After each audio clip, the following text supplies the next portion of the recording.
بسم اللہ الرحمن الرحیم۔ شروع اللہ کے نام سے جو بڑا مہربان نہایت رحم والا ہے۔ میں ان سے گزارش کرتا ہوں کہ وہ ہمیں واعظ و نصیحت کریں کہ عصر حاضر میں دینی تعلیم کی کیا ضرورت اور اہمیت ہے۔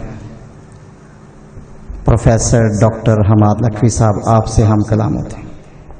الحمدللہ وکفا وسلام علی عبادہ الذین اصطفا، اشہد ان لا الہ الا اللہ وحدہ لا شریک لہ واشہد ان محمدا عبدہ ورسولہ صلی اللہ علیہ وآلہ وسلم۔ اللہم صل علی محمد وعلی آل محمد کما صلیت علی ابراہیم وعلی آل ابراہیم انکا حمید مجید۔ اللہم بارک علی محمد وعلی آل محمد کما بارکت علی ابراہیم وعلی آل ابراہیم انکا حمید مجید۔ اما بعد فاعوذ باللہ السمیع العلیم من الشیطان الرجیم من ہمزہ ونفخہ ونفثہ۔ بسم اللہ الرحمن الرحیم۔ اقرأ باسم ربک الذی خلق، خلق الانسان من علق، اقرأ وربك الأكرم الذي علم بالقلم علم الإنسان ما لم يعلم۔ صدق اللہ العظیم۔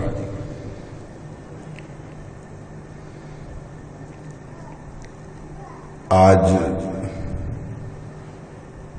جس تقریب اور جس مجلس کے اندر ہم شریک ہیں، میری معلومات کے مطابق یہ مشکات المصابیح کی تکمیل تقریب ہے۔ تو اسی مناسبت سے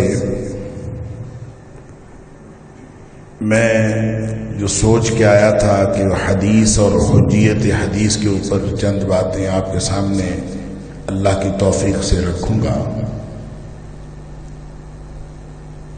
لیکن ابھی جب میں مل رہا تھا مختلف احباب کو تو میرے کان میں یہ بات ڈالی گئی کہ آپ نے جو اس موضوع پر گفتگو کرنی ہے وہ عصر حاضر میں دینی تعلیم کی اہمیت ہے۔ چلیں، اگر ہمارے میزبان محترم کو میرے بارے میں یہ گمان ہے کہ بس ایک سوئچ بٹن آن کرنا ہے تو دوسری تقریر شروع ہو جائے گی،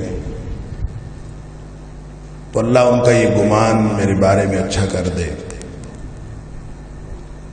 وگرنہ اگر کسی خاص موضوع پر گفتگو کرنا ہو تو اس کے لیے پہلے اطلاع دینی چاہیے۔ ظاہر ہے جس طرح سے میں نے وعدہ کیا تھا کہ میں آؤں گا تو رابطہ بھی تھا، اگر موضوع کا بھی آپس میں مشاورت کر لی جاتی ہے، کم از کم اطلاع دے دی جاتی تو وہ زیادہ بہتر تھا۔ تو میں درخواست یہ کروں گا، اصل میں نے بات اس لیے کی ہے کہ آئندہ آپ کسی کے ساتھ ایسے نہ کریں کہ کم از کم اس کو موضوع یا تو پہلے بتائیں یا پھر اس کی مرضی پہ چھوڑ دیں، جو بھی وہ گفتگو کریں اس کو برداشت کریں۔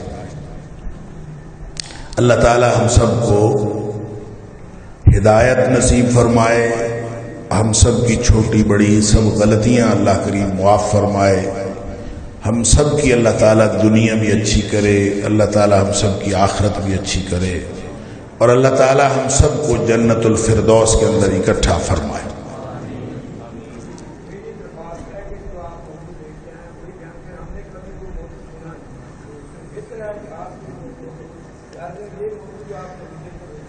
اب اصل میں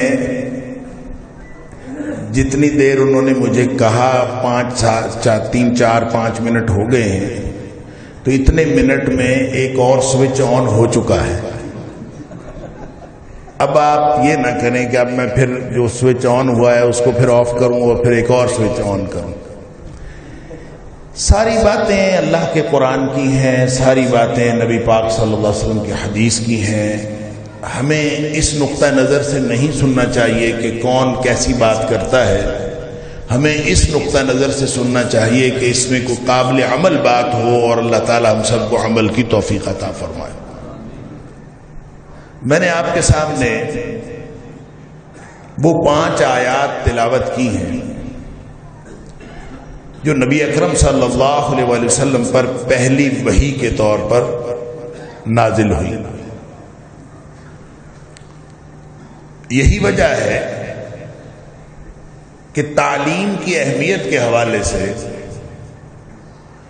جتنے لوگ بھی دنیا میں بات کرتے ہیں، مسلمان چاہے وہ پاکستان میں ہوں چاہے پاکستان سے باہر ہوں، جہاں کہیں بھی ہوں، وہ جب بھی تعلیم کی اہمیت کی بات کرتے ہیں تو سب سے بڑی دلیل یہ ہوتی ہے کہ نبی اکرم صلی اللہ علیہ وآلہ وسلم پر نازل ہونے والی جو پہلی وحی کا پہلا کلمہ جو ہے وہ اقرا، پڑھو۔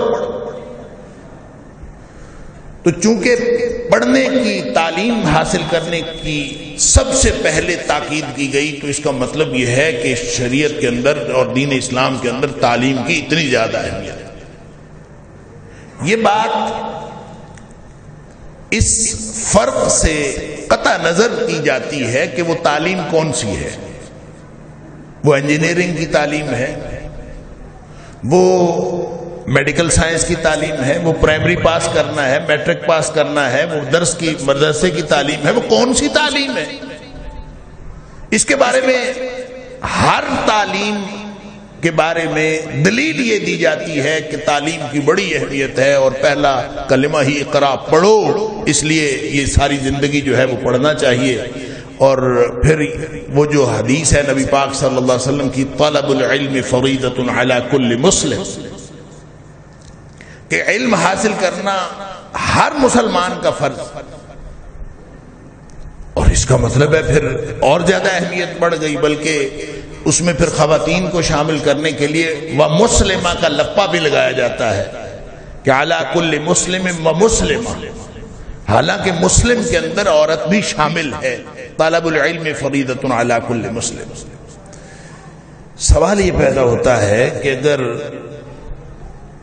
پرائمری پاس کرنا فرض ہے، پرائمری اسکولوں میں بھی یہی حدیث لکھی ہوتی ہے، انجینئرنگ کے اداروں میں بھی یہی حدیث لکھی ہوتی ہے، میڈیکل کے اداروں میں بھی یہی لکھا ہوتا ہے، ہائی اسکولوں میں، پرائمری اسکولوں میں، مڈل اسکولوں میں، ہر طرح کے اسکولوں میں، ٹیکنیکل ایجوکیشن کے اداروں میں، طلب العلم فریضۃ علی کل مسلم۔ تو ذرا سوچیں کہ اگر پرائمری پاس کرنا فرض تھا تو جنہوں نے نہیں کیا وہ جنت میں کیسے جائیں گے؟ اگر میڈیکل کی تعلیم حاصل کرنا فرض تھا تو جنہوں نے نہیں حاصل کی، چاہے وہ انجینئر بن گئے چاہے جو مرضی بن گئے، وہ جنت میں کیسے جائیں گے؟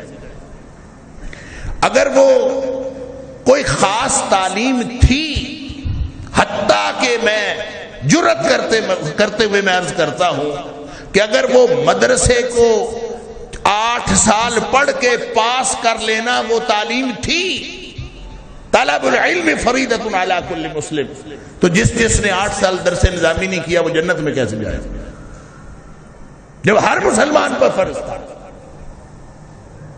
تو پھر وہ جنت میں کیسے جائے گا؟ معلوم ہوا کہ اس کا مطلب کچھ اور ہے، یہ مطلب نہیں جو ہم نے مطلب لیا ہوا۔ اگر یہ مطلب ہوتا تو پھر جس نے وہ 8 سال کا درس نظامی نہیں کیا وہ جنت میں نہیں جا سکتا، اس نے فرض سے کوتاہی کی ہے۔ جس نے پرائمری پاس نہیں کیا، اگر یہ اس ادارے کے اوپر لکھا ہوا ہے تو اس نے فرض سے کوتاہی کی ہے۔ علی ھذا القیاس، آپ دنیا میں جتنے علوم ہیں جب سارے ہی فرض ہیں تو پھر انسان کیا کرے اور کیا چھوڑے؟ انسان تو مصیبت میں پھنس گیا، اور خاص طور پہ مسلمان، وہ تو مصیبت میں پھنس گیا، کیا پڑھے اور کیا نہ پڑھے؟ ایسا نہیں تو پھر کیا ہے؟ اللہ کرے کہ یہ نقطہ میری سمجھ میں بھی آ جائے اور آپ کی سمجھ میں بھی آ جائے، اور اللہ تعالی ہمیں عمل کی توفیق عطا فرمائے۔ 5 آیات نازل ہوئی ہے، اور ان 5 آیات میں سب سے پہلا کلمہ ہے اقرا۔ ویسے تو اس 5 آیات کے اندر 5 کلمات ایسے ہیں جن کی تکرار ہے۔ 2 دفعہ اقرا ہے، 2 دفعہ رب ہے، 2 دفعہ انسان ہے، 2 دفعہ علم ہے، 2 دفعہ خلق ہے۔ تو اندازہ کیجئے چھوٹی چھوٹی 5 آیات ہیں اور ان 5 آیات کے اندر 5 کلمات کی تکرار ہے۔ تو اللہ کا کلام ہے، پہلی وحی ہے، یہ بے وجہ تو نہیں ہے، یہ کوئی مفہوم سمجھایا تھا ہمیں، یہ ہمیں تعلیم کا مطلب بتایا تھا، یہ ہمیں جو فریضہ نبی اکرم صلی اللہ علیہ وسلم فرما رہے ہیں طلب العلم فریضۃ علی کل مسلم، اس فریضے کی حقیقت سمجھائی تھی اللہ کریم نے۔ جب اقرا پہلا کلمہ ہے تو 5 آیات میں 5 الفاظ 5 کلمات کی تکرار کو بھی دیکھ لیجئے۔ ہم پہلا کلمہ دیکھتے ہیں، اس کے علاوہ نہیں دیکھتے۔ سنیے ذرا پہلے کلمے کی بھی حقیقت کیا ہے۔ اقرا، نبی پاک صلی اللہ علیہ وسلم نے جواب کیا دیا تھا؟ ما انا بقارئ۔ جب جبریل علیہ السلام نے آ کے کہا تھا اقرا، پڑھو، تو نبی اکرم صلی اللہ علیہ وسلم نے، یہ وہی اقرا ہے جو پوری دنیا میں ہم سمجھتے ہیں کہ تعلیم کی اہمیت کے لیے پہلا کلمہ کافی ہے، یہ وہی اقرا ہے۔ جب اقرا کہا تھا جبریل علیہ السلام نے نبی اکرم صلی اللہ علیہ وسلم، تو نبی پاک صلی اللہ علیہ وسلم نے جواب کیا دیا تھا؟ آپ نے فرمایا تھا ما انا بقارئ۔ اس کا ترجمہ ہم نے کر لیا کہ نبی پاک صلی اللہ علیہ وسلم نے فرمایا میں پڑھا ہوا نہیں ہوں۔ اللہ اکبر، علماء کرام بیٹھے ہیں، یہ بھٹی صاحب بیٹھے ہیں، ان سے پوچھئے ذرا یہ اس کا ترجمہ یہ بنتا ہے کہ میں پڑھا ہوا نہیں ہوں؟ مرادی معنی شاید بنتا ہوگا، مراد اس سے لیا جا سکتا ہے میں پڑھا ہوا نہیں ہوں، لیکن اس کا ترجمہ یہ نہیں ہے۔ ما انا بقارئ، علماء کرام سے پوچھئے، ما نافیہ ہے، انا ضمیر متکلم ہے، با زائدہ ہے، قارئ اسم الفاعل ہے، تو پھر کیا ترجمہ بنا؟ میں پڑھنے والا نہیں۔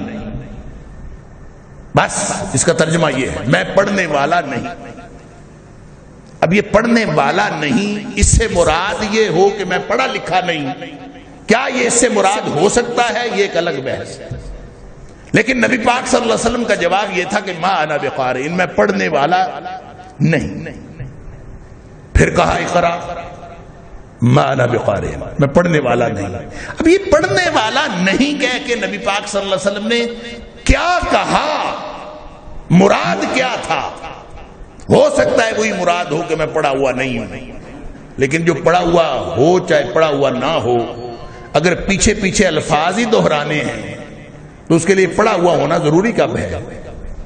ایک بات، اور دوسری بات یہ کہ اگر نبی پاک صلی اللہ علیہ وسلم نے یہ جو ارشاد فرمایا اس کا معنی یہ تھا کہ میں پڑھا ہوا نہیں، اگر اس کا معنی یہ تھا تو پھر اس کا مطلب یہ ہوگا کہ پھر نبی پاک صلی اللہ علیہ وسلم پڑھے ہوئے نہیں ہے تو پھر آپ کبھی بھی نہ پڑھ سکتے۔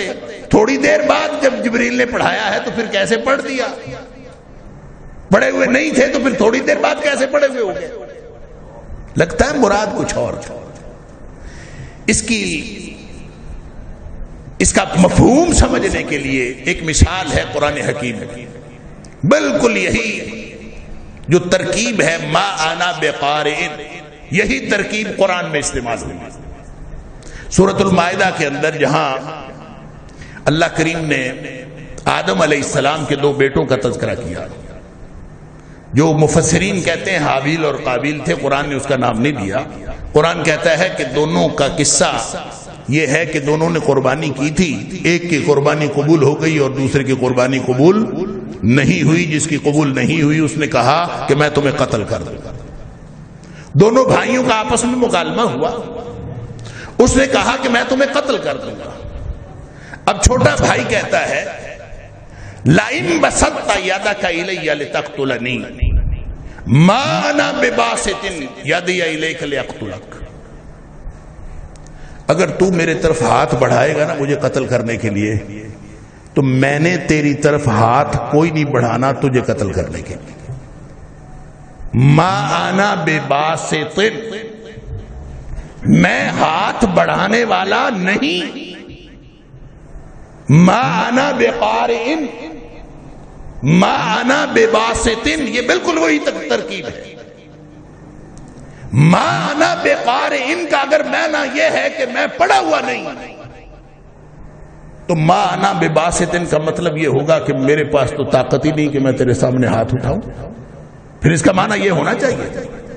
یہ کوئی ترجمہ یہ نہیں کرتا. ترجمہ اس کا کیا ہے؟ اس کا ترجمہ یہ ہے ما انا بباسط، میں ہاتھ نہیں بڑھاؤں گا، میں ہاتھ بڑھانے والا نہیں. کیوں؟ انی اخاف اللہ رب العالمین، میں نے اس لیے ہاتھ نہیں بڑھانا، طاقت ہے، بازو ہے، زور بازو موجود ہے. ما انا بباسط یدی الیک لیقتلک، میں تجھے قتل کرنے کے لیے دست درازی نہیں کروں گا. کیوں نہیں کروں گا؟ یہ اس لیے نہیں کہ میرے پاس طاقت نہیں ہے، طاقت موجود ہے. انی اخاف اللہ رب العالمین، میں اس لیے ہاتھ نہیں بڑھاؤں گا کہ مجھے اللہ سے ڈر لگتا ہے. انی اخاف اللہ رب العالمین، میں جہانوں کے رب سے ڈرتا ہوں، اس لیے میں ہاتھ نہیں بڑھاؤں. اس کا مطلب یہ ہے کہ ما انا بقارئ کا معنی میں پڑھا ہوا نہیں ہو سکتا، مگر نہ ما انا بباسط کا معنی بھی پھر یہ کریں کہ میرے پاس طاقت ہی نہیں دست درازی کی. اللہ، پھر کیا معنی؟ جس طرح چھوٹے بھائی نے بڑے بھائی کے سامنے یہ کہا کہ میں اللہ کے خوف کی وجہ سے دست درازی نہیں کروں گا، انکار کیا، تو یہی بات نبی اکرم صلی اللہ علیہ وسلم نے کی. وہ کہتا ہے اقرا، آپ فرماتے ما انا بقارئ، پڑھو، نہیں پڑھتا. انکار کیا ہے نبی پاک صلی اللہ علیہ وسلم. پڑھو، ما انا بقارئ، میں نہیں پڑھتا. یہ تو جبریل نے اقرا کہا تھا، نبی پاک صلی اللہ علیہ وسلم نے یہی فرمانا تھا کہ ما انا بقارئ. کیوں؟ اس لیے کہ اقرا میں نہ یہ پتا کیا پڑھنا ہے، نہ یہ پتا کیوں پڑھنا ہے، نہ پتا کس کے لیے پڑھنا ہے، نہ پتا کا مقصد کیا ہے، نتیجہ کیا ہوگا. نبی پاک صلی اللہ علیہ وسلم کی حیات طیبہ اتنی فضول نہیں تھی کہ وہ بے مقصد کام کرے. جس مقصد کا علم ہی نہیں، جس کی سمجھ کا نہیں پتا، جس کے رخ کا نہیں پتا، نبی پاک صلی اللہ علیہ وسلم وہ کر دے اقرا. میں اگر یہ کہنا جرم نہ ہو، گناہ نہ ہو، اللہ تعالیٰ مجھے معاف فرمائے. جبریل ساری زندگی ہمیشہ تک اقرا کہتا رہا، کہتا رہتا، تو نبی اکرم صلی اللہ علیہ وسلم کا جواب یہی ہوتا ما انا بقارئ. جب اس نے کہا نا اقرا بسم ربک الذی خلق، یہ وہی وجہ ہے جہاں حابیل نہیں قتل کرنا چاہتا تھا کہ اللہ کا خوف ہے. یہ وہی وجہ ہے جب اس نے کہا اقرا بسم ربک الذی خلق، تو نبی اکرم صلی اللہ علیہ وسلم نے فوراً پڑھ دیا. اسی لیے تو بیٹھے تھے، زندگی کا مقصد یہی تھا. تو ایک بات سمجھ میں آئی، ایک ہوتا ہے تعلیم کا برا مقصد، ایک ہوتا ہے تعلیم بے مقصد، ایک ہوتی ہے با مقصد تعلیم.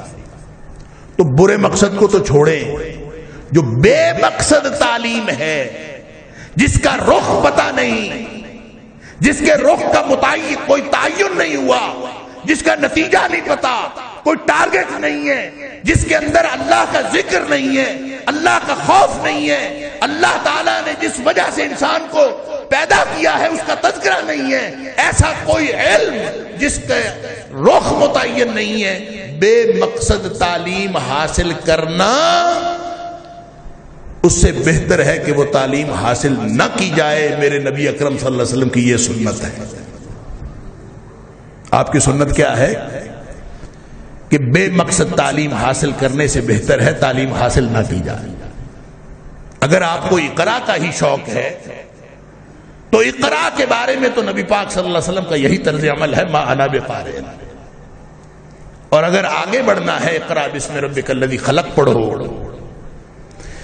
تو پوری 5 آیات پڑھو۔ تو میں نے عرض کیا 5 کلمات کی تکرار ہے، اقرا کی تکرار ہے، 2 دفعہ اقرا ہے۔ اقرا بسم ربک الذی خلق، خلق الانسان من علق، اقرا وربک الاکرم الذی علم بالقلم علم الانسان ما لم يعلم۔ 2 دفعہ اقرا، 2 دفعہ رب، 2 دفعہ خلق، 2 دفعہ علم، 2 دفعہ انسان۔ تو جو تعلیم فرض ہے نا وہ پہلی وحی کی 5 آیات میں سے نکل آتی ہے، یہ فرض ہے۔ ایسی تعلیم انسان حاصل کرے جو اس کو رب سے ملا دے جس کے لیے اس نے پیدا کیا ہے، جو مقصد تخلیق ہے انسان کا۔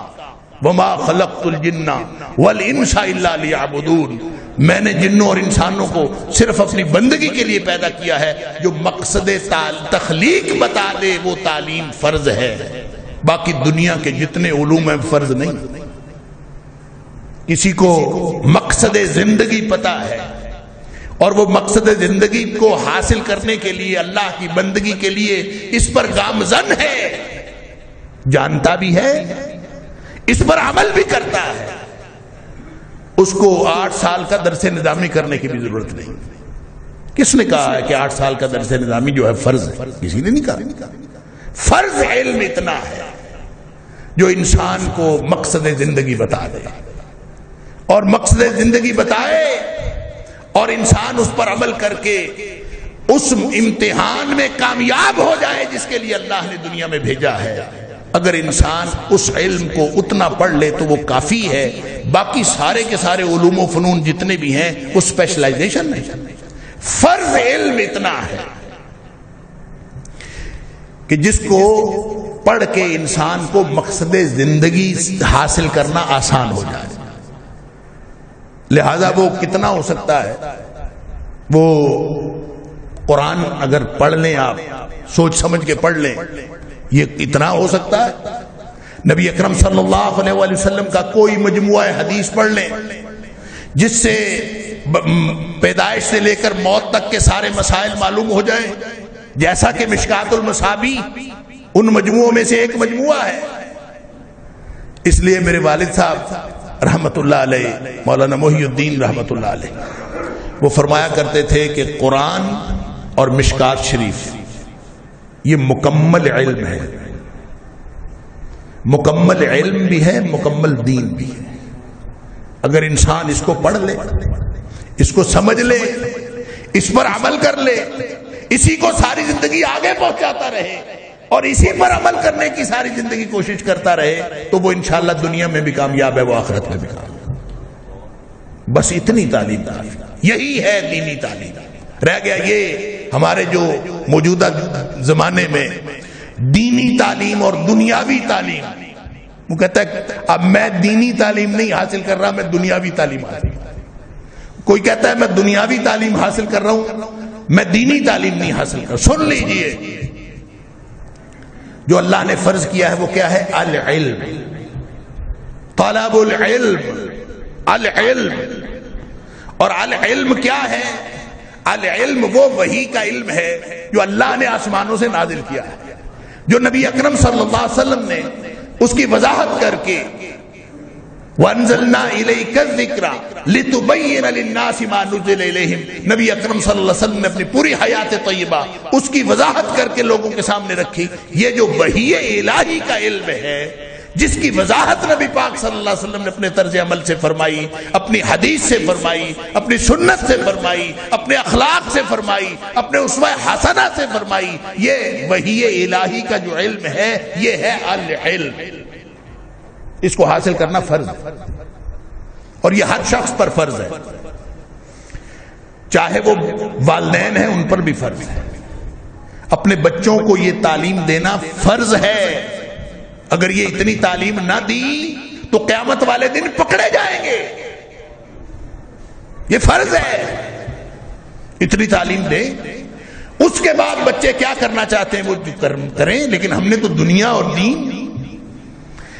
سن لیجئے، جو فرض ہے وہ العلم ہے، اور العلم قرآن نے وحی الہی کے علم کو کہا ہے. العلم وحی الہی کا ہے. اور اس کے مقابلے میں، العلم کے مقابلے میں قرآن نے دنیاوی علوم نہیں رکھے. سمجھ لیجئے بات کو. قرآن نے یہ نہیں کہا کہ یہ العلم ہے، اس کے مقابلے میں دنیاوی علوم و فنون ہے. العلم کا مقابلہ دنیا کے علوم و فنون سے نہیں ہے. تو پھر العلم کا کس سے مقابلہ ہے؟ قرآن کہتا ہے وَلَئِنِ اتَّبَعْتَ أَهْوَاءَهُمْ بَعْدَ الَّذِي جَاءَكَ مِنَ الْعِلْمِ. قرآن مقابلہ کرتا ہے العلم کا لوگوں کی خواہشات کے ساتھ. یہ جو خواہش نفس ہے، ہوائے نفس ہے، اس کے ساتھ مقابلہ ہے العلم کا. لہذا ایک طرف نظام ہے پورا. قرآن کہتا ہے وَلَئِنِ اتَّبَعْتَ أَهْوَاءَهُمْ بَعْدَ الَّذِي جَاءَكَ مِنَ الْعِلْمِ مَا لَكَ مِنَ اللَّهِ مِن وَلِيٍّ وَلَا نَصِيرٍ. اگر آپ نے العلم کے آ جانے کے بعد ان کی خواہشات نفس پر مبنی جو بھی نظام تعلیم ہے، جو کچھ بھی ہے، اگر اس کی پیروی کی، مَا لَكَ مِنَ اللَّهِ مِن وَلِيٍّ وَلَا نَصِيرٍ، اللہ کی طرف سے آپ کا نہ کوئی کارساز ہوگا، نہ کوئی دوست ہوگا، نہ کوئی مددگار. دوسری جگہ فرمایا اِنَّكَ إِذًا لَّمِنَ الظَّالِمِينَ. اگر آپ العلم کو چھوڑ کر خواہشات نفس پر مبنی جو بھی نظام ہے آپ اس کی بات مانیں گے، العلم چھوڑ دیا، ان چیزوں کو مانا جو خواہشات نفس پر مبنی، تو اِنَّكَ إِذًا لَّمِنَ الظَّالِمِينَ، پھر آپ ظالموں میں سے ہو جائیں گے. تو اس کا مطلب ہے کہ مقابلہ کن دو چیزوں کا ہے؟ العلم کا جو وحی الہی کا علم ہے، اور اس کے مقابلے میں خواہشات نفس پر مبنی نظام تعلیم ہے. آپ خواہش پوری کرنے کے لیے انجینئرنگ حاصل کریں، العلم کو چھوڑ دیں، آپ گناہگار ہیں.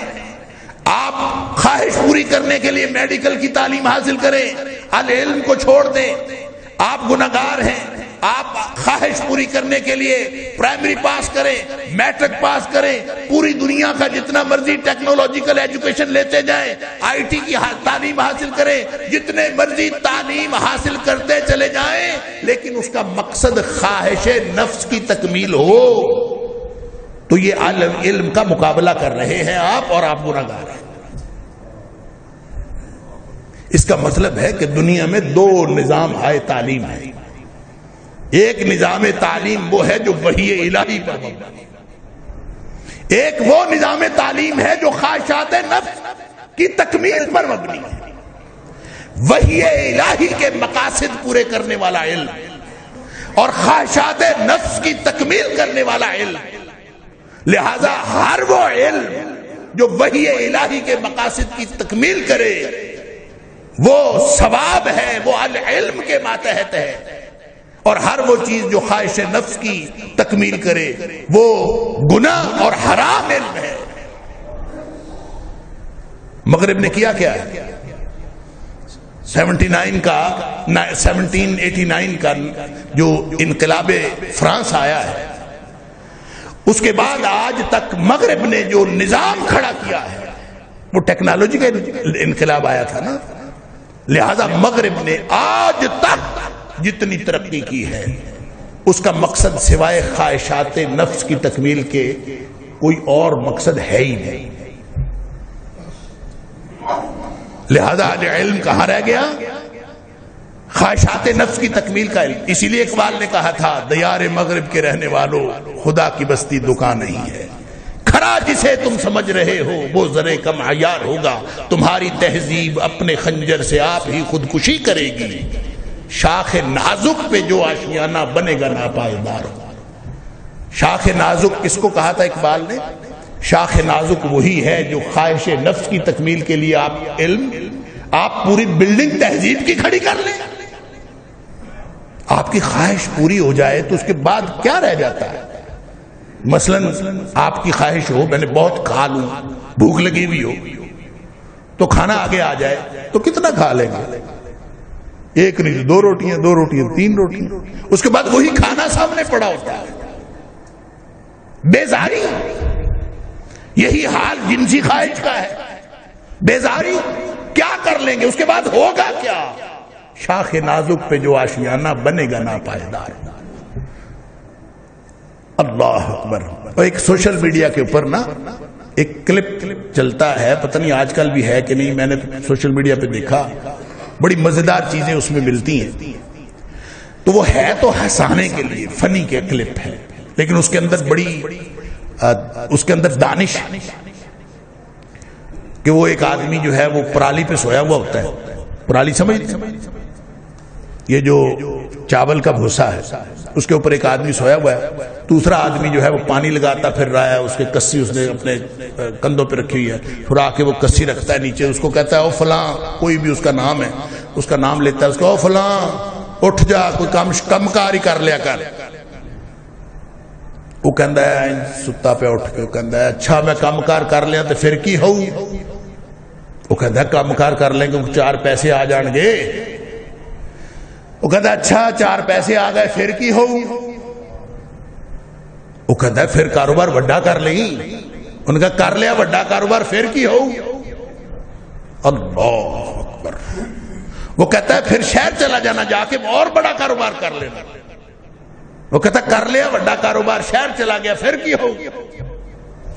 کہتا ہے پھر اتنے بڑی ساری کوٹھی بنا لی۔ کہتا بنا لی پھر کی ہو؟ کہتا بڑی ساری گڈی بھی لے لی۔ کہتا لے لی ہو پھر کی ہو؟ کہتا کہ پھر کسی بڑے کر تیری شادی ہو جو گی۔ کہتا ہو گئی پھر کی ہو؟ وہ کہتا ہے پھر آرام نال سوئی۔ کہتا مرے میں آرام نال ہی تو ستا۔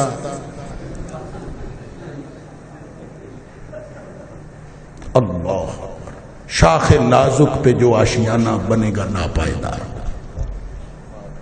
پورا کا پورا نظام تعلیم ہم نے کھڑا کر دیا خواہشات نفس کی تکمیل کے لیے۔ انا للہ و انا الیہ راجعون۔ میں آخری حدیث عرض کر دیتا ہوں۔ نبی اکرم صلی اللہ علیہ وسلم نے قرب قیامت کی باتیں بتائیں۔ آپ نے فرمایا ان من اقتراب الساعہ، قرب قیامت میں، قیامت کے قرب کی باتوں میں سے ایک بات یہ ہے ان توضع الاخیار وترفع الاشرار، بدترین لوگ اوپر آ جائیں گے، اچھے لوگوں کو نکو بنا دیا جائے گا۔ ویفتح القول ویخزن العمل، باتیں بہت ہوں گی اس دور میں، عمل سکڑ جائے گا۔ یہ باتیں فرمانے کے بعد نبی پاک صلی اللہ علیہ وسلم نے ایک بات ارشاد فرمائی جو آج کے موضوع سے تعلق رکھتی ہے۔ آپ نے فرمایا وَتُقْرَى فِي الْقَوْمِ الْمُثَنَّاتِ، جو پڑھا پڑھایا جا رہا ہوگا اس دور میں وہ سارا کا سارا مسنات ہوگی۔ اور ساتھ آپ نے فرمایا یعنی جو نظام تعلیم ہوگا وہ سارے کا سارا مسنات ہوگا۔ ساتھ آپ نے فرمایا لَيْسَ فِيهِمْ أَحَدٌ يُنْكِرُهَا، ان میں سے ایک بھی بندہ ایسا نہیں ہوگا جو اس کی تنکیر ہی کر دے، اس کو برائی کہہ دے کہ یار یہ کیا پڑھ رہے ہو۔ اللہ، صحابی پوچھتا ہے مل مسنات یا رسول اللہ صلی اللہ علیہ وسلم، اللہ کے رسول مسنات کیا ہے، کیا پڑھا جا رہا ہو؟ آپ نے فرمایا التی کتبت سوا کتاب اللہ، ہر وہ چیز مسنات ہے جو اللہ کی کتاب کے علاوہ لکھی گئی، جو وحی الہی کے مقاصد کی تکمیل کے علاوہ جو کچھ لکھا گیا، جو کچھ پڑھا گیا وہ سارا کا سارا مسنات ہے۔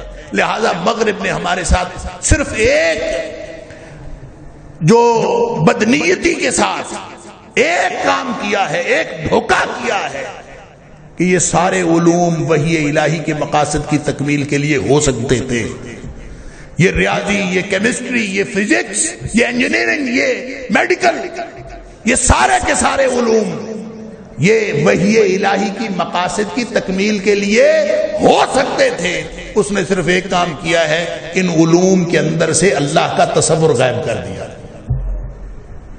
ریاضی پڑھتے ہوئے اللہ یاد آتا ہے، فزکس پڑھتے ہوئے بھی اللہ یاد آتا ہے، میڈیکل سائنس پڑھتے ہوئے اللہ یاد آتا ہے، انجینئرنگ، یہ سارے کے سارے علوم وہ ہیں جن کی بنیادیں قرآن حکیم کے اندر موجود ہیں۔ لہٰذا جب یہ وحی الہی کے مقاصد کی تکمیل سے نکل کر خواہشات نفس کے مقاصد کی تکمیل کرتے ہیں تو یہ سارے کے سارے دنیاوی اور حرام علوم بن جاتے ہیں، اور جب یہ وحی الہی کی مقاصد کی تکمیل کرتے ہیں تو یہ سارے کے سارے مطلوب علوم بن جاتے ہیں۔